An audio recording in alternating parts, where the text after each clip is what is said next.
Olá, esse é o Genipapo Podcast, um podcast sobre ciência, tecnologia e engenharia de alimentos.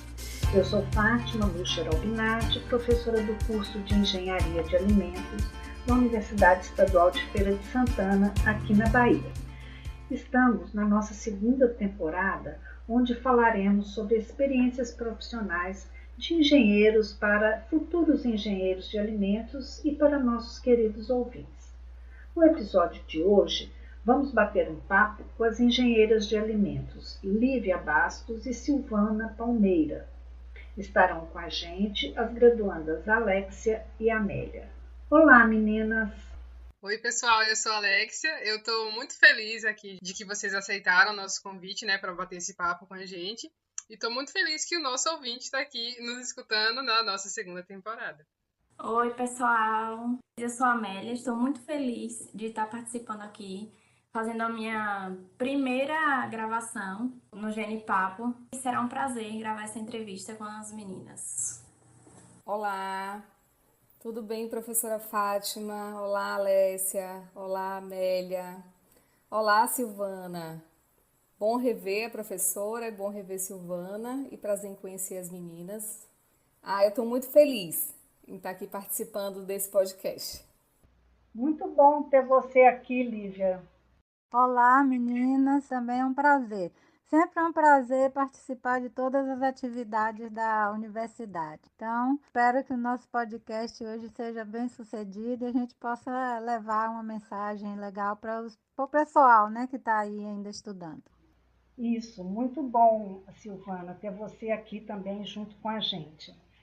Essas duas moças, a Silvana e a Lívia, são engenheiras de alimentos formadas aqui na UFES e hoje todas duas são empreendedoras. A Silvana empreende na área de produtos sem lactose, sem glúten e sem açúcar, e a Lívia empreende na área de produtos de panificação sem glúten.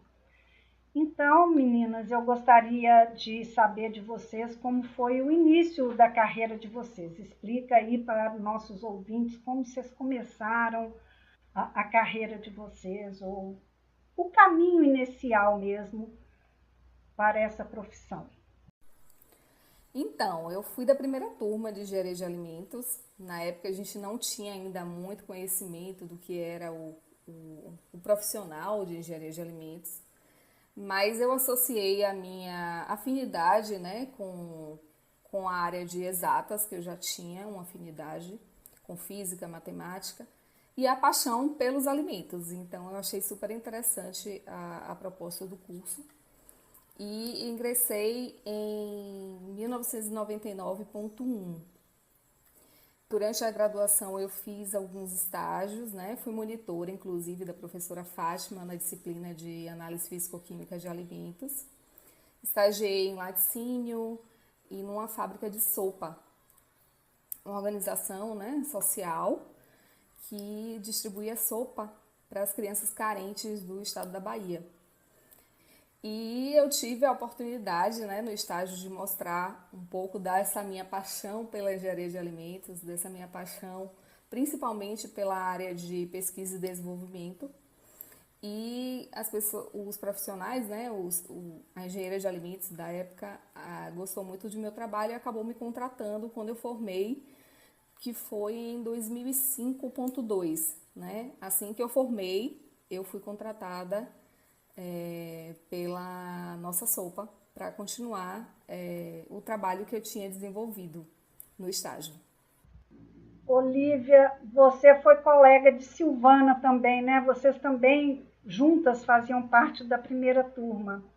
E como é que foi isso para você, Silvana? Essa motivação para o curso e o percurso no curso? Bem, eu sempre fui apaixonada por essa questão de alimentação e não se falava naquela época em alimento funcional nem nada. Eu sempre fui meio vegetariana, meio isso, meio aquilo, sempre muito ligada com essa questão de alimento, de comida natural e etc. Desde a minha adolescência. mas a entrada no curso se deu. Eu já entrei, já com filhos adultos. Quem me conhece sabe que eu cursei junto com minhas filhas, né? Minhas filhas estavam na universidade e eu acabando o curso também, fazendo junto com elas. Quem foi da época lembra disso. Eu cursava, antes de me casar, engenharia química. Então, eu fiz curso técnico de química que hoje se chama IF Baiano, né? Instituto Federal. Em seguida, não fiz estágio na época da escola técnica, já fui direto para engenharia química. Estando na engenharia química, resolvi me casar e fui-me embora para outro estado. E lá nasceram minhas primeiras filhas gêmeas e eu abandonei praticamente tudo, estudo, carreira, tudo, porque elas nasceram, tinham problema de saúde, e eu me joguei para cuidar dos filhos. E somente depois, quando meus filhos estavam adolescentes, foi que eu ingressei aí. E quando eu estava ainda no Paraná, abri o curso de engenharia de alimentos e eu me apaixonei. Eu digo, mas é isso que eu queria fazer. Só que não fiz, lá eu fazia comércio exterior, né? Lá, estava cursando comércio exterior lá no Paraná, na Universidade Estadual de Ponta Grossa. Mas aí surgiu uma chance de meu marido, era funcionário público federal, ser transferido para a Bahia, que era o meu sonho, porque eu fiquei 18 anos depois de casada fora da Bahia e eu sou de Salvador. Aí eu disse: não, eu quero voltar. E convenci meu esposo. E, para minha surpresa, estando em Feira de Santana, o curso abriu de engenharia de alimentos. Aí eu disse: ai meu Deus, vou realizar meu sonho. Vim de longe, triste, porque lá tinha começado o curso e eu não ia poder fazer. E quando eu cheguei aqui, para minha surpresa, o curso estava aberto. Eu entrei na segunda turma. Eu fui um semestre depois de Lívia. Entrei em 99,2. E durante o curso, eu fazia orientação com Elisa, certo? Eu era orientanda de Elisa num projeto de implantação de boas práticas nas cantinas da universidade. Eu fiquei 3 semestres fazendo isso. Fiz manual, dei treinamento aos manipuladores de todas as cantinas, de todos os módulos. E aí surgiu uma vaga para trabalhar na Utiara nessa parte de implantação de qualidade, certo? E aí somente 2 alunas tinham as qualificações que eram pedidas lá no estágio, que éramos eu e Carol, porque eles solicitavam que tivesse já concluído algumas disciplinas. E somente eu e Carol tínhamos essas disciplinas. Aí fomos eu e Carol para essa entrevista de estágio. Aí chegando lá, o diretor da empresa falou sobre o que era o requisito e que ele precisava de estagiário, que eu acho interessante pontuar isso aqui para os outros alunos que estão hoje, né? Ele queria um estágio de 8 horas diárias. E todo mundo que faz esse curso sabe que a gente não tem 8 horas para dar de estágio, certo? Aí Carol ficou triste olhando para mim. Eu disse: eu tenho uma contraproposta, porque eu sou muito ousada, né? Quem me conhece sabe que eu sou muito ousada. Eu disse: eu tenho uma contraproposta. Você contrata nós duas, cada uma dá 4 horas. Aí ele ficou surpreso, né? Aí ele disse: nós vamos pensar e vamos responder a vocês depois. E no outro dia ele já contratou, já chamou a gente para contratar como estagiário. E aí foi assim que ficamos. Aí ficamos. E foi até o final do curso. Carol saiu porque ela se formou antes de mim. Eu me formei no outro semestre, eu formei em 2005,1 e ela já estava com vista de trabalhar em outra empresa. Ela saiu um pouco antes e eu fiquei até me formar e fui puxando colegas, né? Eu sei que quando eu estava lá, eu consegui levar mais 8 colegas para lá, porque ele gostou tanto da nossa atuação que ele só queria estagiário que fosse da UFES, tá? Tinha gente que escrevia de UFBA, de não sei aonde, mas ele criou aquela confiança no curso da gente e foi chamando. Vários passaram por lá enquanto eu estava. Neide passou por lá, Milton passou por lá, Maria Antônia, Cristiana, e foi muita gente, tá? Paulo de Tarso, enfim, foi muita gente para lá. Quer dizer que esse estágio, tanto os 2 estágios foram muito importantes importantes para vocês, né? Vocês tiveram alguma experiência mais significativa? Quer dizer, Silvana já falou de várias significâncias que esse estágio teve, né? Mas teve alguma que representou mais para vocês, assim, em relação à carreira, né? Em termos de significância, eu acho que assim, o estágio norteia a vida profissional da gente futura. Porque, assim, normalmente aquilo que fica no seu currículo é que mais tarde você vai poder apresentar na sua vida profissional. O que modelou o meu estágio foi exatamente, eles queriam uma pessoa da parte de qualidade, porque eles estavam com a corda no pescoço, para quase perder clientes, porque eram demandado deles a implantação de APPCC. Isso ainda em 2003. E eles, como exportavam suco, os Estados Unidos já existia uma lei nos Estados Unidos que obrigava que as empresas que exportavam produtos para lá tivessem o APPCC implantado. Então, ele não tinha profissional qualificado aqui naquela época, ainda não tinha mesmo. E quando entrei, para vocês terem ideia, tinha uma pessoa de farmácia, que era uma farmacêutica já formada, que trabalhava com eles nessa implantação.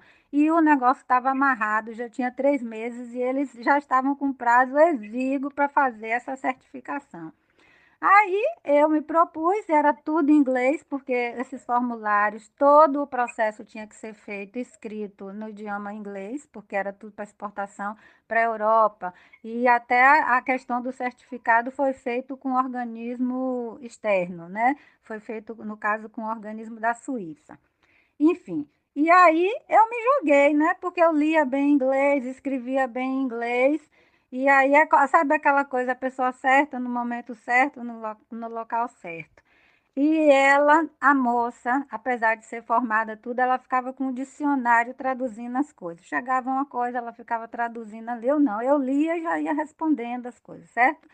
E aí, o que é que aconteceu? Terminou que, assim, a moça foi demitida, teve algumas coisas, problemas pessoais dela, e ele, apesar de estagiário, eu já fiquei contratada como coordenadora da qualidade e lidando direto com esse pessoal do exterior. Já era eu, tudo passava pela minha mão, e era eu quem respondia às auditorias. Com um mês que eu estava lá, nós fomos auditados pela Coca-Cola, para vocês terem ideia, um questionário de 19 páginas, cheio de perguntas, porque esses questionários são imensos. E eu, são detalhes assim que são bem interessantes, né? É bom a gente pontuar que a gente vai e às vezes a gente nem sabe que vai ser tão demandado para tantas coisas, né? Então a gente tem que ir sempre com aquele sentimento de dar o melhor que a gente pode. Eu acho que às vezes a gente pega um estágio achando que é uma coisa, não, é um percurso aqui na minha graduação. Não, gente, às vezes ali você já vai ser demandado como profissional mesmo, apesar de você estar estagiando. Eu sempre tive na minha cabeça que eu estava representando a instituição ali, então eu não pensava somente em mim, eu sabia que era um desafio, que eu estava abrindo espaço para outras pessoas. Eu sempre fui assim, eu sou uma desbravadora em tudo que faço. Uma grande responsabilidade, né?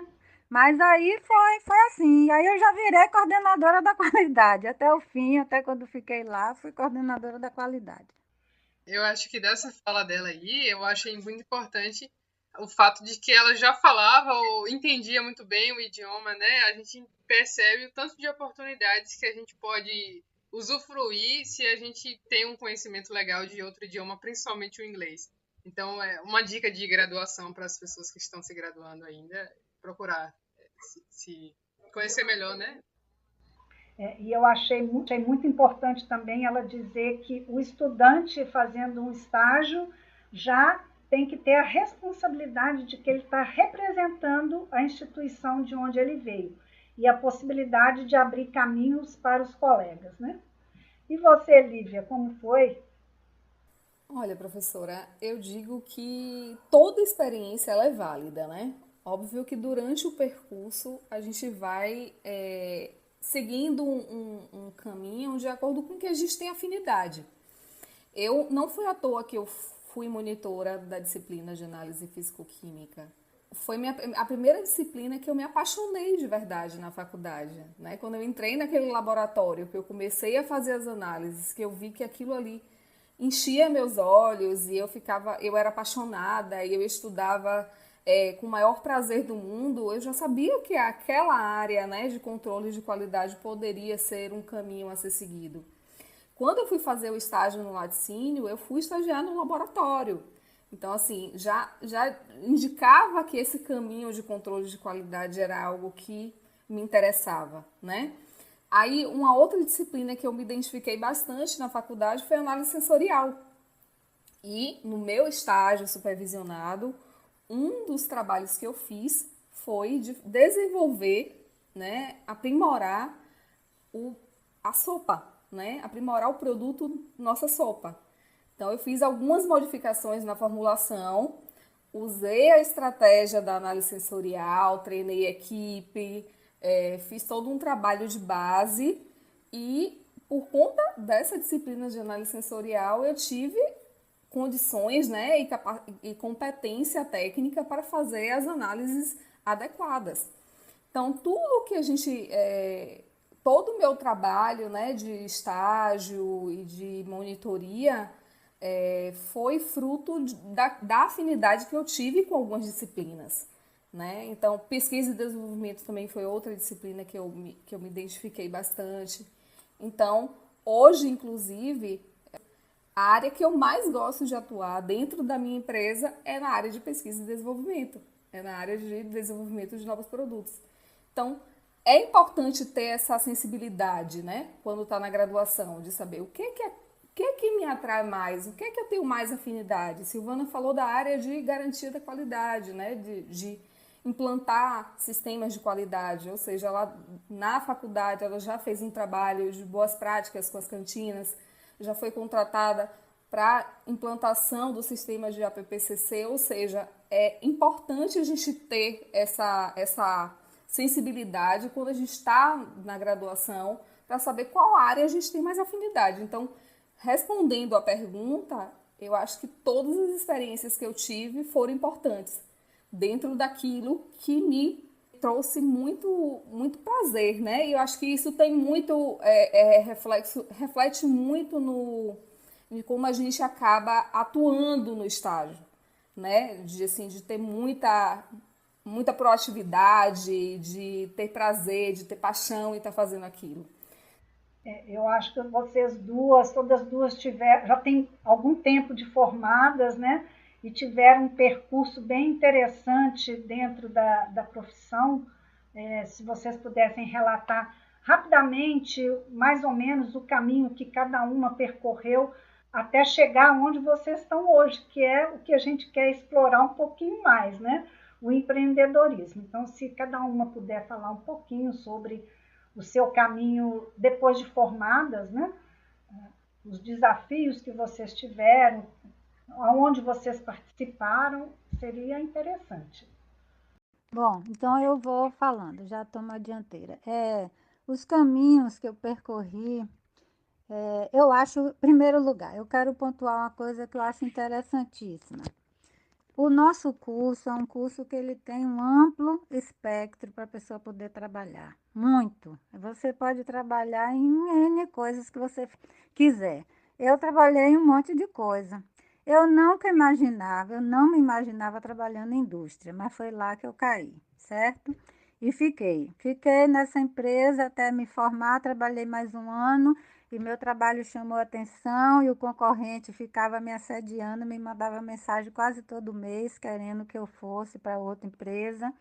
E eu gostava muito, porque foi aquela empresa que eu trabalhei, que me acolheu, eu era respeitada naquele grupo, eu estava trabalhando no meio, entre meus colegas de faculdade, éramos todos ali trabalhando junto, era uma festa, né? Todo dia, naquele horário de almoço, era uma festa. Mas aí eu fui nas férias conhecer essa outra empresa. era de maior porte ainda do que a que eu já trabalhava, né? Para vocês terem ideia, eles tinham 5 plantas, trabalhava com ultrafiltrado, trabalhava com concentrado, trabalhava com polpa, trabalhava com embalagem de longa-vida, que eram aqueles suquinhos lá de prontos para ir para criança. Enfim, era enorme. Trabalhava com 32 frutas diferentes. E aí eu fui conhecer. Quando eu fui conhecer, eles, você fica com a gente, não fica com a gente? Eu disse, fico, porque eu amei aquela planta ali. Eu não me imaginava, eu era uma pessoa que eu não me imaginava trabalhando em indústria. Só que, como eu disse a vocês, eu sempre fui ousada, né? Então, como é que eu trabalhei na indústria? É uma coisa inédita que eu não vi ninguém fazer isso ainda. Eu disse a eles, eu quero fazer meu mestrado, desde a outra. E aí eles disseram, ah, mas fazer o mestrado, eu disse, eu quero continuar a vida acadêmica e tal. E aí eu quero trabalhar só 3 dias na semana e quero fazer mestrado em 2 dias. E eles aceitaram. Ousada demais. E eles aceitaram. E eles pagavam meu transporte e minha refeição e eu não tinha que repor aqueles dias que eu estudava. Então, uma mensagem que eu tenho a vocês, não sejam medrosos, não. Por mais que tenha desemprego e tudo, vá atrás de seus sonhos. Se você não correr atrás de seus sonhos, ninguém vai dar o sonho que você quer de mão beijada. A gente tem que ser ousado mesmo, sabe? E me deram. E eu fui para outra e falei a mesma coisa. Eu disse, olha, eu já estou fazendo meu mestrado, eu só imponho essa condição, eu quero meus 2 dias liberados. Aí eu trabalhava 3 dias na semana e pronto, e depois ia fazer meu mestrado. Concluí meu mestrado e trabalhei um tempo e depois fui demitida, certo? Porque teve uma crise, a empresa, eram 130 funcionários, ficaram 35, como eu ganhava um salário alto, os salários mais altos foram logo demitidos. Mas eu já estava com meu mestrado, certo? E aí eu disse, bom, e vou abrir minha consultoria. Então eu fui da indústria, abri uma consultoria, fiquei 3 anos trabalhando somente com minha consultoria. E aí depois eu disse, agora eu já estou concluí, já defendi minha dissertação, tá? Vou fazer concurso para professor. E aí foi que eu fiz concurso para professor na UFES e estive como professora também na UFES, Fátima sabe disso, né? Fiquei aí 4 anos na UFES. Eu não quis fazer o concurso para titular porque meu marido estava para se aposentar e eu não queria mais ficar viajando. E eu em breve ia me aposentar, como realmente já estou aposentada agora, né? Aí comecei a empreender pensando já quando eu me aposentasse, estar aí empreendendo. E aí já estou aposentada e empreendendo agora.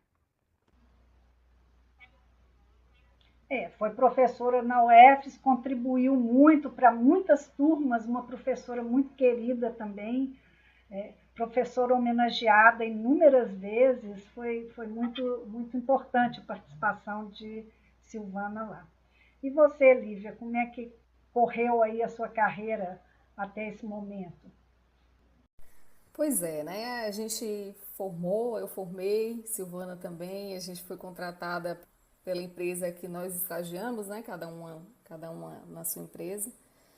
E tive a sorte de ter profissionais da área de engenharia de alimentos, porque na época que a gente formou, eu e Silvana, ter engenheiros de alimentos na indústria era algo muito raro, né? Porque o curso era novo aqui na Bahia, mas eu tive a sorte de ter uma engenheira de alimentos. Minha chefe era engenheira de alimentos. Ela formou em São Paulo e ela veio para a Bahia para implantar o programa Nossa Sopa. E eu aprendi muito com ela, muito. Tanto da parte técnica, né, de realmente algo que a gente sai totalmente sem competência, né, que é liderar pessoas. Então, assim, eu tive a oportunidade de aprender muito com ela, liderar pessoas. E na parte de gestão, que foi onde eu tive a minha afinidade, né? Eu tinha muita afinidade na parte técnica, na área de controle de qualidade, de análise sensorial, de análises físico-químicas, microbiologia também. Mas a parte de gestão é algo muito interessante, né? Porque a gente precisa aliar a competência técnica a liderar pessoas. E a gente vive rodeado de pessoas, a gente não trabalha na frente do computador, né? Principalmente quem vai trabalhar na indústria. A indústria é formada por pessoas, né, que estão ali atuando, ou estão manipulando alimentos, ou estão monitorando equipamentos, né? E isso é muito importante. Então, aprendi a fazer treinamento para 50 pessoas, era algo que era totalmente difícil para mim. Eu fui aprendendo, a gente vai aprendendo com o tempo, né? Os seminários na faculdade acabam ajudando muito, mas na prática profissional isso é um aprendizado diário. A gente vai aprendendo diariamente. Enfim, passei pela nossa sopa, né, que infelizmente fechou.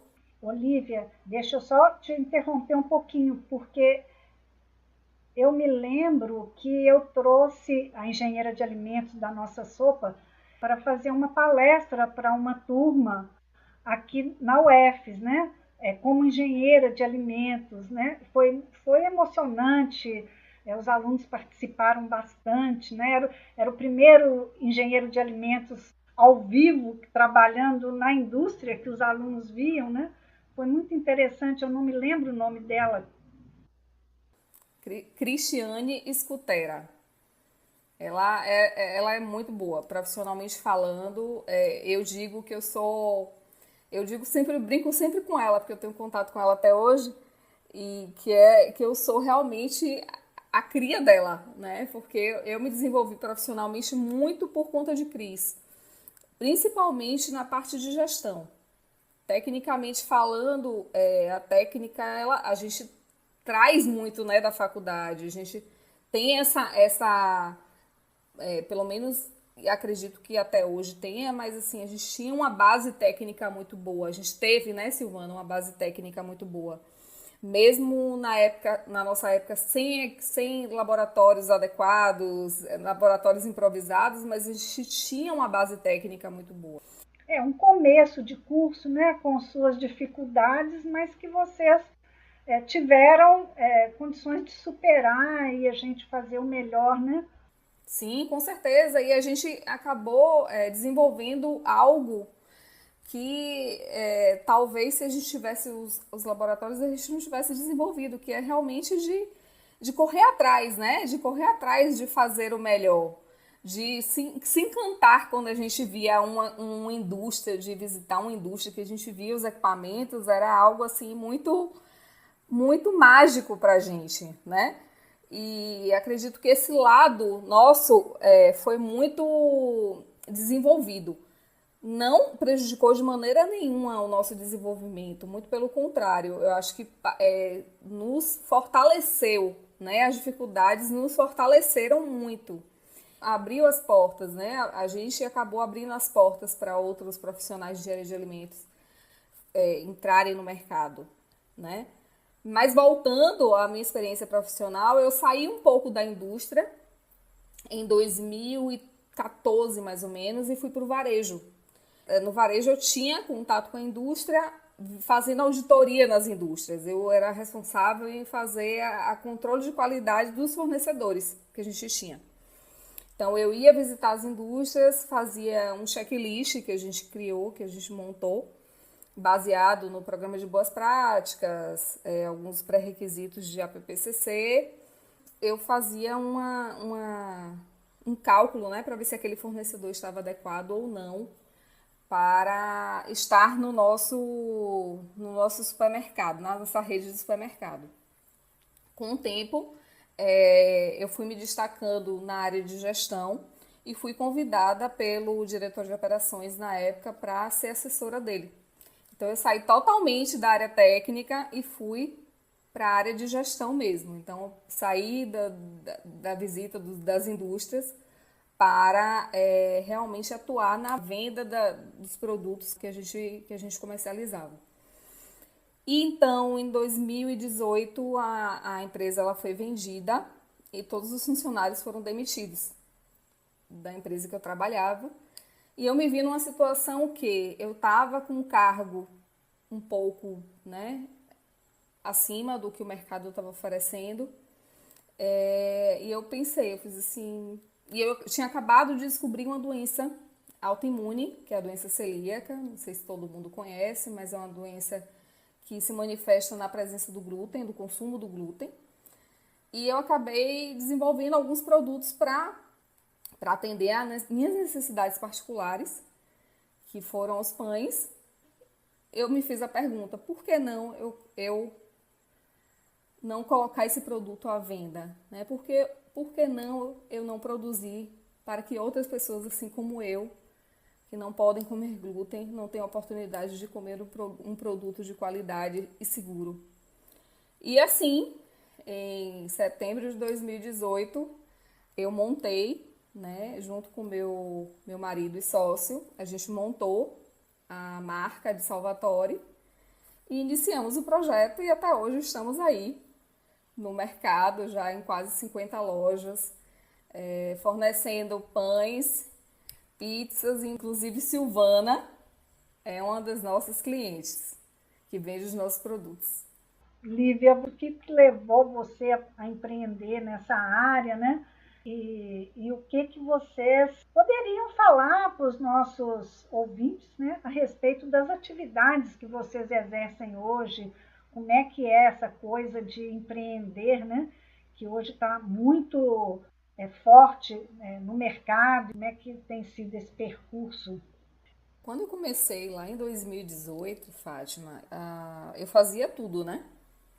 Na verdade, eu fui desenvolver os produtos, que foi o primeiro passo para a gente lançar no mercado. E aí, quando eu lancei no mercado, era eu, comercial, que ia bater de porta em porta nas lojas para oferecer o produto. E o fato de eu ser engenheira de alimentos e ter o conhecimento técnico me abriu muito as portas, né? Eu tinha argumento técnico suficiente para dizer meu produto é assim, ele é de fermentação natural, acontece todas as reações bioquímicas, enfim, as alterações no processo de fermentação. Então, eu tinha um argumento técnico muito bom. Né? Eu lembro que, na época, às vezes eu até ficava chateada com o meu sócio, porque ele falava assim, não, eu não vou apresentar. Eu falei, mas você tem que apresentar, você tem que aprender a apresentar. Ele fez, não, mas você tem argumentos técnicos que eu não tenho. Então, o fato de eu ser engenheira de alimentos me abriu muitas portas, né? Tanto a questão do fato dos argumentos, de ter uma credibilidade, de dizer, nossa, além dela ser empreendedora, ela é engenheira de alimentos, né? Isso abriu muitas portas. Não, essa aqui eu não vou ter problema de encontrar um cabelo, um pedaço de roedor, enfim, né? Isso tudo passa pela cabeça de quem está vendendo, né? Ainda mais um produto que não está no mercado ainda, que não está consolidado no mercado, uma marca ainda que não está consolidada. Então eu fazia um pouquinho de cada coisa, né? Eu produzia, eu vendia, e aí quando você começa a vender, você começa a ter que cuidar da parte financeira e da parte de marketing, que hoje, graças a Deus, a gente tem recursos, né, das redes sociais que facilitam muito a nossa vida. Mas, assim, é um desafio grande, né? Porque eu comecei a produzir dentro de meu apartamento. Eu fiquei tão desesperada que eu liguei para meu professor de panificação sem glúten e disse assim, eu preciso vender. Aí ele fez assim, calma, primeiro você precisa saber o que é que você quer vender. Então, antes de qualquer coisa, você precisa saber o que é que você quer vender. Né? Você quer vender pão, você quer vender bolo, você quer vender o quê? Quer vender refeição, você quer fazer o quê? Então, assim, eu aconselho você a ver o que é que você quer vender. Né? Então, começou assim. E foi algo tão orgânico, mas foi orgânico porque existia ali uma verdade, né? Uma verdade de que realmente a gente estava ali para oferecer um produto de qualidade sensorial, de qualidade nutricional e, acima de tudo, um produto seguro, né? Para os portadores de doença celíaca ou intolerantes a glúten, enfim. Então, foi um crescimento realmente orgânico. À medida que a gente ia vendendo, a propaganda mais importante de todas, que foi a boca a boca, né? Foi um lojista falando para o outro, que foi falando para o outro, que foi falando para o outro.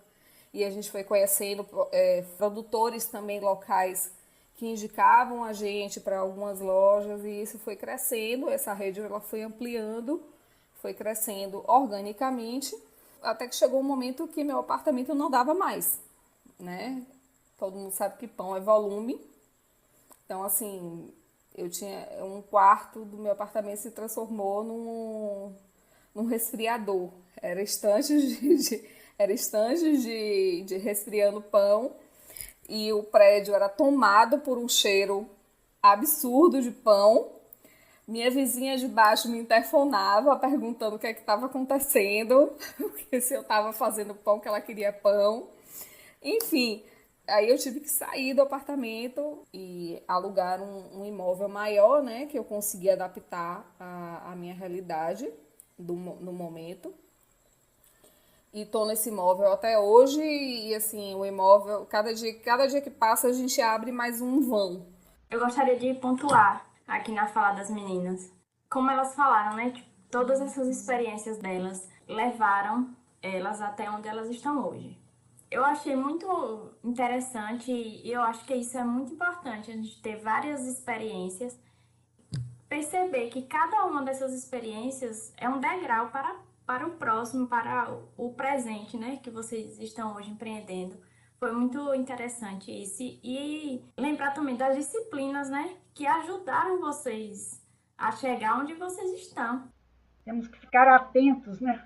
Então, eu já percebi aqui, né, que a questão do que você gosta mais, que é a sua motivação maior, né, que é fazer novos produtos, desenvolvimento de novos produtos, né? Mas que também eu percebi pela sua fala que toda essa parte de treinamentos e a experiência profissional que você teve, toda a parte de capacitação anterior contribuiu bastante, né, para o seu empreendimento, né? Eu acredito que tenha sido isso, né? Que tipo de capacitação que você fez, como foi isso? Então, professora, eu tive todo o meu trajeto profissional, desde o momento que eu saí da faculdade, né? Aliás, desde o momento que eu entrei na faculdade. Eu vou até mudar um pouquinho a minha fala, porque a disciplina de administração, que muita gente subestima, que acha que é algo bobo, ela tem uma contribuição, né? A disciplina de psicologia que a gente tem também tem uma contribuição. A disciplina de inglês instrumental, que é uma disciplina até na minha época é uma optativa, também tem uma contribuição. Então, tudo que a gente estudou, a disciplina de cálculo, que dá uma capacidade da gente ter um raciocínio mais rápido, da gente encontrar soluções mais rápidas, né? Também é importante. E a partir do momento que a gente sai da faculdade, que a gente vivencia, né, experiências na prática mesmo, de problemas realmente, de perrengues do dia a dia da vida profissional, a gente também aprende, né? E eu tive sorte, ou foi realmente uma trajetória de vida que eu tinha que passar, que eu terminei a minha vida de CLT na parte de gestão mesmo. Então, eu tinha conhecimento de tudo, eu tinha conhecimento da parte financeira, da parte de contabilidade, da parte de RH. Então, tudo isso contribuiu para formar a profissional líder de hoje, né? Então, como a Amélia falou, é um degrau por dia que você vai subindo, que você não consegue saber de tudo, você não vai conseguir saber tudo. Eu até hoje não sei tudo. E cada dia eu aprendo, né? A vida de empreendedor é realmente algo que você aprende todos os dias, com os erros e com os acertos, com os erros dos outros e com os acertos dos outros também. Então a gente acaba se espelhando em muita gente, tanto positivamente, né? Como dizendo assim, opa, aquele ali não deu certo, vamos tentar identificar por que ele não deu certo, para a gente não cometer o mesmo erro. Né? Então, a minha formação hoje, ela é multidisciplinar. Eu tenho a parte técnica, hoje eu praticamente não produzo, hoje eu já tenho pessoas que produzem por mim, né? Eu já tenho uma equipe pequena, mas eu já tenho. E eu fico muito mais hoje no administrativo e financeiro do que efetivamente na parte de produção, né? Mas tem um lugarzinho no meu coração que chama desenvolvimento de produtos, que é o que me motiva, é o que faz com que as pessoas, faz que eu olhe para as pessoas comendo o meu pão e falo assim, nossa, que delicioso, ou então eu digo assim, nossa, obrigado, tinha 5 anos que eu não comia um sonho, por exemplo. Você conseguiu trazer uma memória afetiva que eu tinha perdido, ou que eu tinha saudade, né? Então, esse motivador e, assim, servir essas pessoas que têm restrição alimentar é o que me motiva a continuar o meu trabalho, né? Óbvio que a parte técnica pesa, mas hoje o lado gestora de Lívia é muito mais visto do que o lado técnico. Não que o lado técnico tenha sido esquecido e nunca vai ser esquecido. Porque graças a ele foi que as portas se abriram para mim, né? E acredito que para muita gente, para a Silvana também. A Silvana, a credibilidade que as pessoas... Eu participo de grupos, né, de celíacos, e o fato de dizer assim, a dona da 100 é engenheira de alimentos, isso já dá uma credibilidade. A Lívia pontuou essa parte de aprender com os erros e com os acertos dos outros também, não só com os nossos. E é um dos objetivos dessa segunda temporada, né? A gente compartilhar as experiências dos outros engenheiros de alimentos para que a gente, os estudantes, os outros engenheiros, quem quiser ouvir, né? Poder aprender também com as experiências dos outros. Ó, ela fez isso, deu certo. Ó, não vou desanimar com isso que está acontecendo aqui, porque o jogo pode virar, né? As coisas vão melhorar, vou persistir. Então, é um intuito. E está sendo muito, muito legal essa segunda temporada. E nessa pegada aí de erros e acertos, né? E de investir nas coisas, eu passo para Silvana. Eu sei que Silvana já fez muita coisa também, né, Silvana? Já acertou muito, já errou muito, e já desde o tempo que ela gosta dos produtos naturais, não come carne, e ela vai investindo nisso aí há bastante tempo. Conta aí para gente como foi esse percurso, essas motivações suas, Silvana. Então, eu sempre fui apaixonada, não é por comer, por comida, né? Por conhecer comida. Minha família, eu tenho 4 filhos, então, assim, era festa. Eu não sei porque vocês não alcançaram, não foram minhas colegas, mas eu fazia bolos e levava para aula, para aniversário dos colegas, aniversário dos professores, e aí era uma festa, né? Porque tudo era muito gostoso. E aí eu me lembro de alguns professores, Tatume mesmo, já falecido, você tem que fazer alguma coisa na área de alimentos, suas comidas são muito gostosas, e outros, né? Então era sempre, tinha essas festividades nas salas que que eu tinha aula. E aí, mas assim, eu não me via muito empreendedora não, porque eu sei vender, mas eu não gosto de cobrar. Eu odeio cobrar. Eu sou muito tímida para fazer cobrança.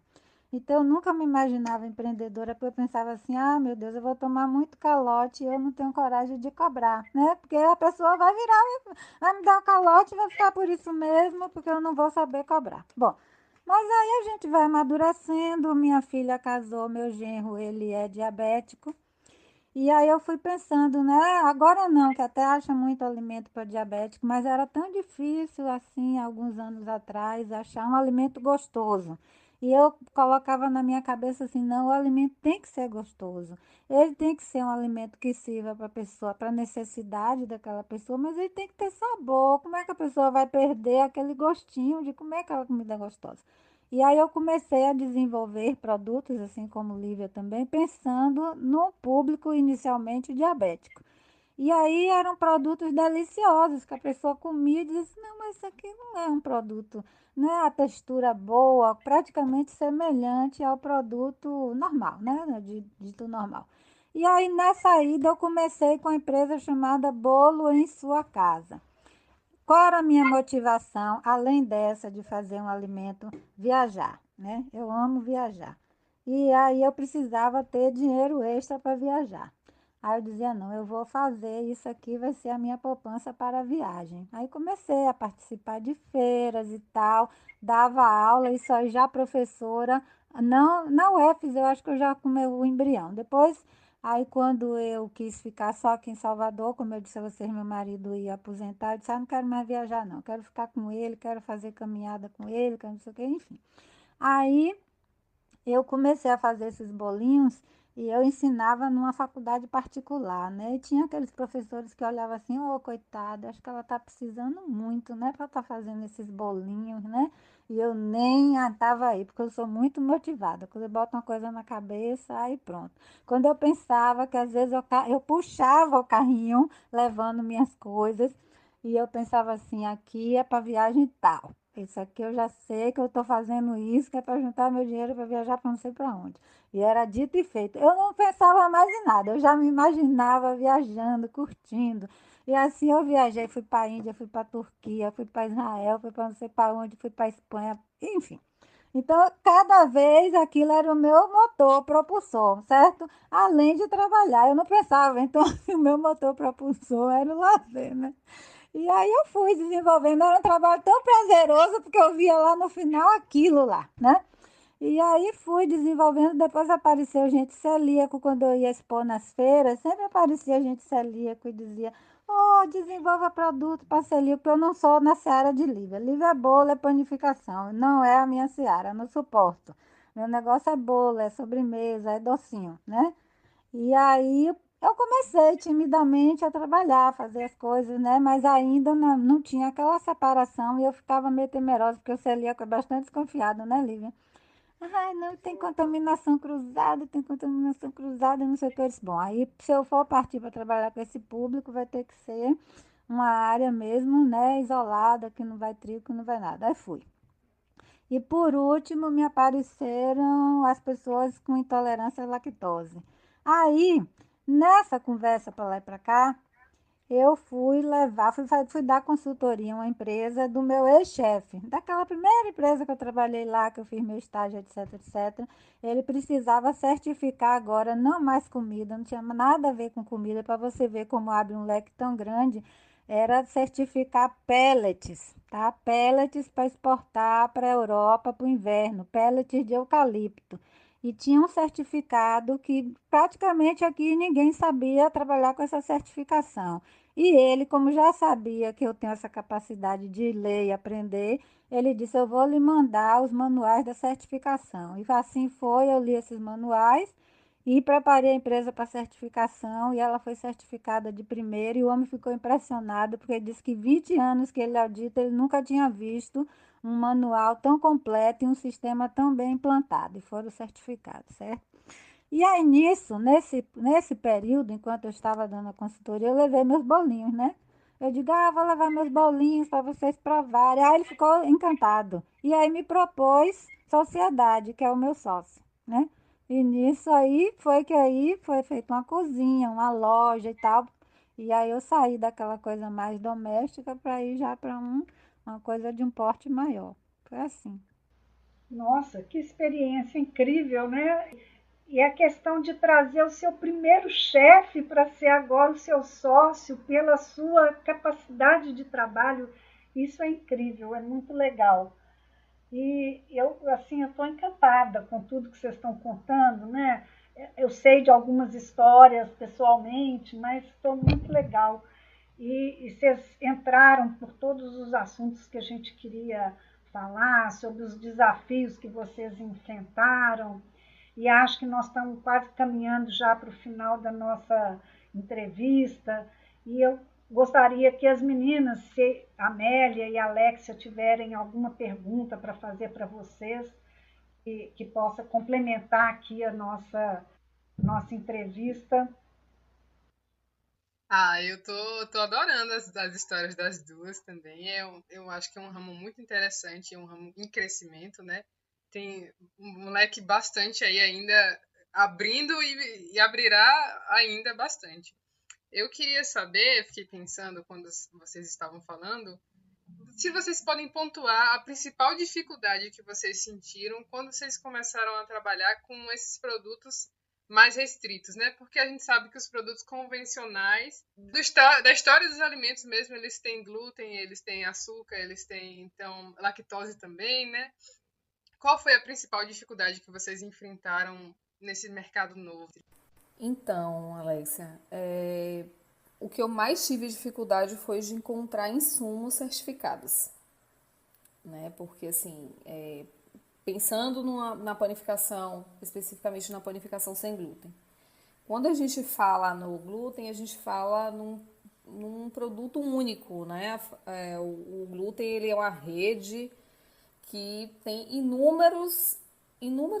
traz inúmeros benefícios à panificação, vou falar especificamente da panificação, tá? Ele traz inúmeros benefícios pro produto final, né? Maleabilidade, elasticidade, estrutura, enfim, é muita coisa. Quando você tira essa proteína, né? Falando assim, essa proteína, o que que você coloca? Como é que você vai colocar um outro produto, né? Um substituto para isso? E na panificação sem glúten a gente não trabalha com a farinha única, a gente trabalha com um mix de farinhas, né? Que a gente tem uma variedade imensa hoje. A gente tem farinhas proteicas maravilhosas, farinha de quinoa, trigo sarraceno, enfim, um leque grande. Mas a gente também precisa trazer um amido, a gente precisa trazer uma fécula, a gente precisa trazer alguns outros componentes importantes, né, para fazer uma estrutura parecida com a do glúten, porém nunca vai ser igual, porque o glúten ele é único e a rede de glúten ela é única. Mas a gente consegue trazer algumas características muito interessantes, né? Só que quando a gente começa, hoje em dia eu não tenho o que reclamar, né? Porque hoje eu compro direto da fábrica, farinha de arroz eu compro direto da fábrica, fécula de mandioca eu compro direto da fábrica. Mas quando eu comecei, que eu não tinha condições, né, de comprar uma quantidade grande direto da fábrica, era muito complicado eu encontrar no mercado farinhas certificadas que me trouxessem, né, uma segurança para eu vender para o meu cliente. Então, eu tive que ralar muito para encontrar produtos que fossem seguros, né? Porque a gente encontra muito produto a granel, o granel ele é contaminado, e, enfim. E o que a gente encontrava também no mercado, no supermercado, era muito caro e acabava não compensando. Então, foi realmente a minha maior dificuldade, né? Quando a gente começou, foi isso. Agora sim, tem inúmeras outras dificuldades do empreendedor, independente do qual área ele atue, né? Mas especificamente no ramo que eu escolhi, essa foi a minha maior dificuldade. Conhecer os fornecedores com garantia de qualidade, né? Certificados. Muito importante. Um produto de qualidade. E você, Silvana?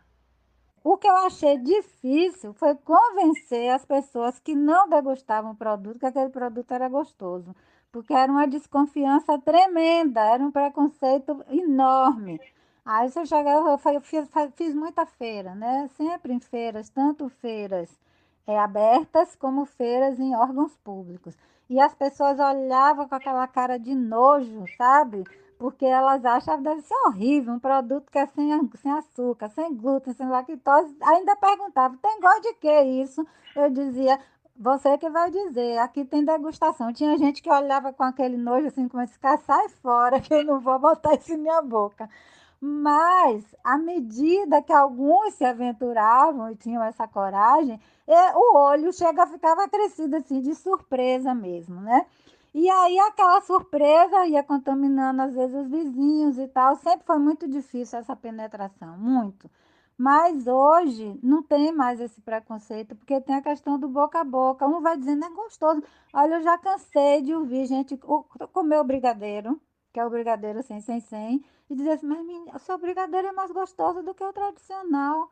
Eu disse, pois é, tá vendo? Eu me lembro que tinha que passou meses, ela olhava na banca, via os outros e ficava pensando assim, ah, será que eu vou comer no dia? O olho da mulher ficou assim, cresceu e brilhou, sabe?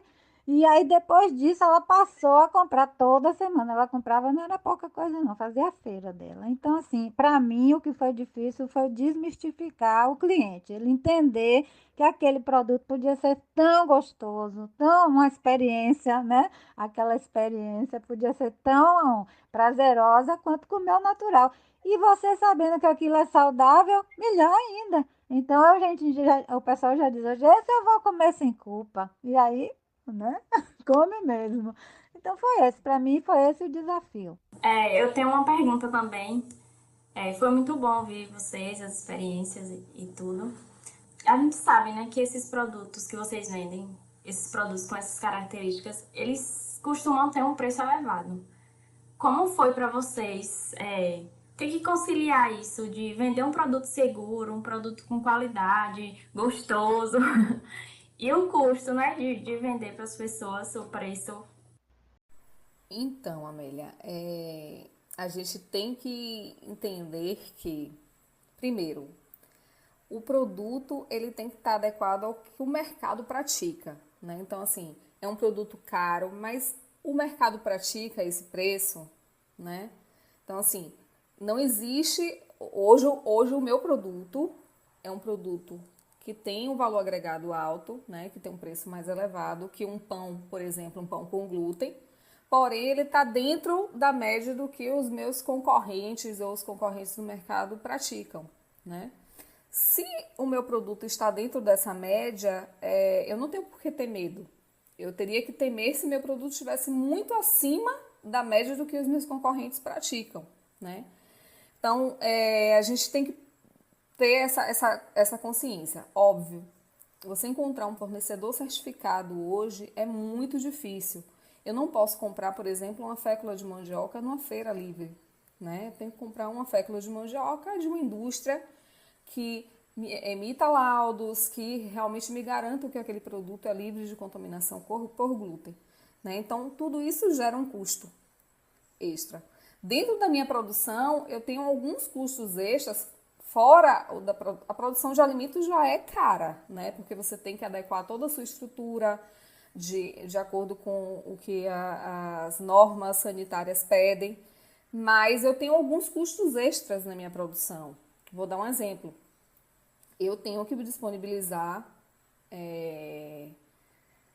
alimentação adequada aos meus funcionários, porque eles não podem trazer alimento de casa, eles não podem trazer a sua comida de casa, macarrão, pão. Eu tenho que disponibilizar todos esses insumos para os meus funcionários. Eu tenho que frequentemente realizar algumas análises de detecção de glúten, né, que tem uma análise qualitativa que é feita no laboratório, para me dar uma segurança de que, de fato, além dos meus fornecedores me darem essa tranquilidade, que todo o meu processo está dentro do que é necessário. Entende? Então, assim, quando você trabalha com um público restrito, de alérgico ou com alguma restrição, você tem alguns cuidados a mais que você tem que ter, né? Justamente porque você trabalha com alimentos inclusivos, né? Por exemplo, teve uma época da minha trajetória que eu tive que comprar insumo para 5, 6 meses. Ou seja, eu fiquei com o capital parado durante muito tempo, porque o meu pedido mínimo daquele fornecedor, ele representava o meu consumo de 6 meses. E assim, era o único fornecedor que eu me sentia segura para comprar no mercado, entende? Então, assim, são inúmeros custos que a gente tem que ter a mais, que quando a gente coloca na ponta do lápis, ou a gente realmente pratica um preço mais alto, ou a gente desiste, porque são desafios muito grandes, né? Trabalhar com público restrito são muito desafiadores. Trabalhar com alimentos já é desafiador. Você trabalhar com alimentos restritivos é mais desafiador ainda. Com relação a isso, você tem que saber qual o nicho que você vai trabalhar. Então, imagine, você é uma pessoa diabética, certo? E você sabe que você não pode ingerir açúcar de jeito nenhum.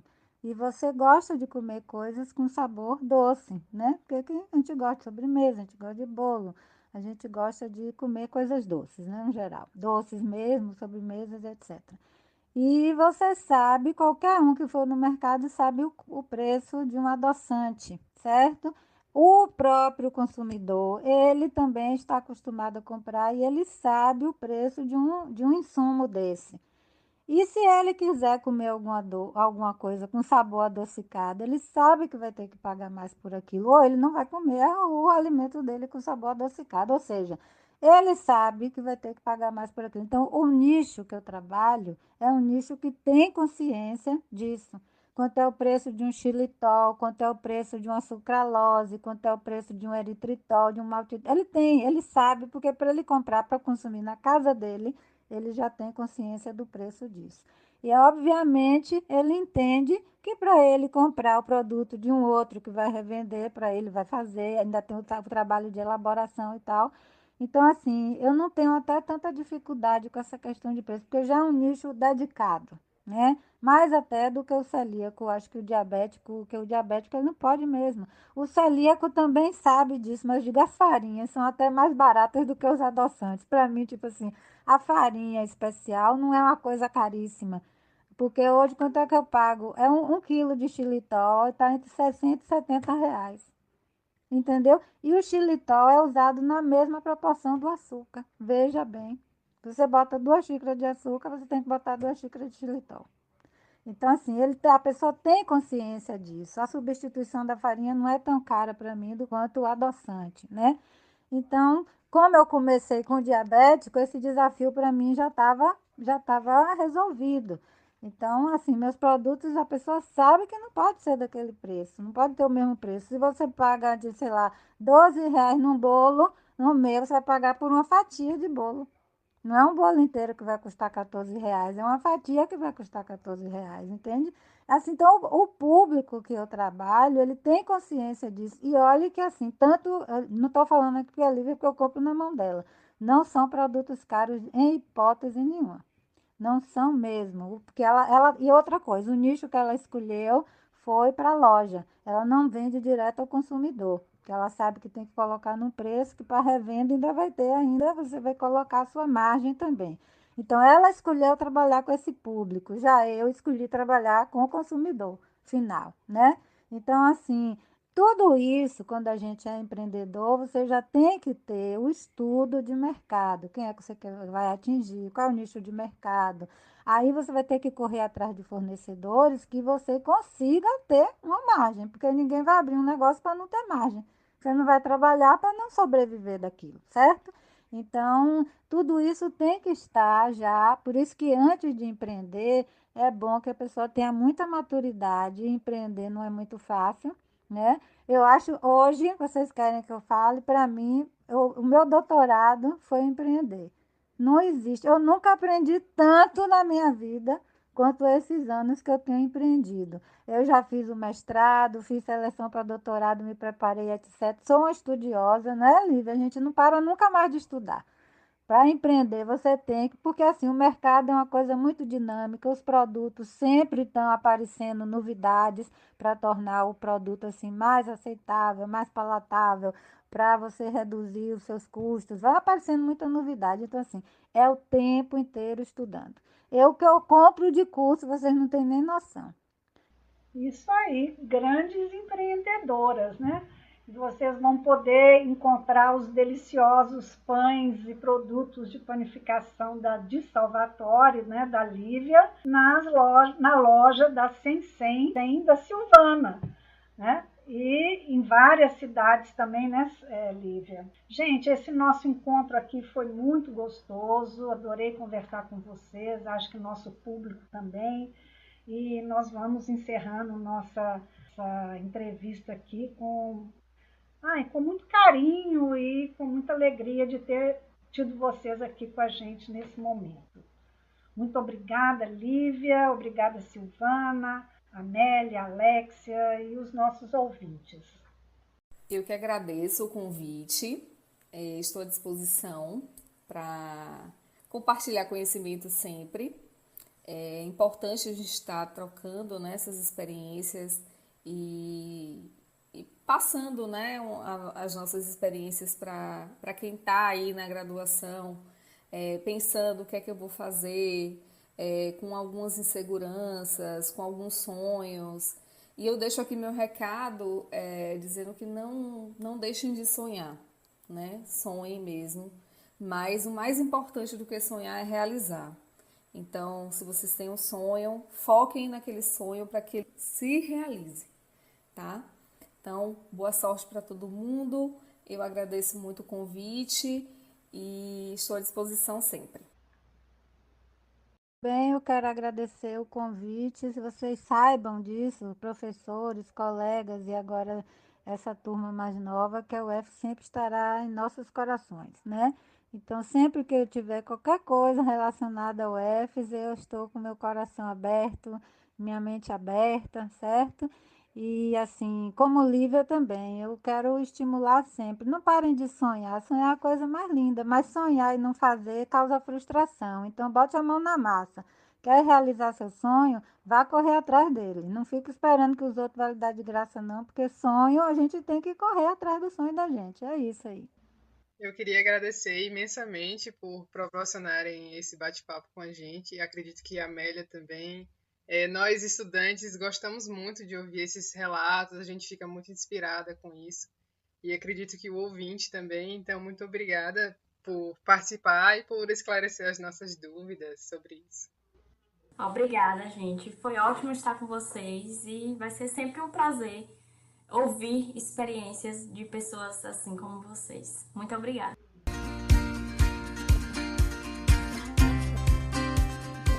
Lembrando que vocês poderão interagir com a gente nas redes sociais através do Instagram, @genipapopodcast, e do e-mail, podcastgenipapo@gmail.com, enviando suas dúvidas, curiosidades, elogios e críticas.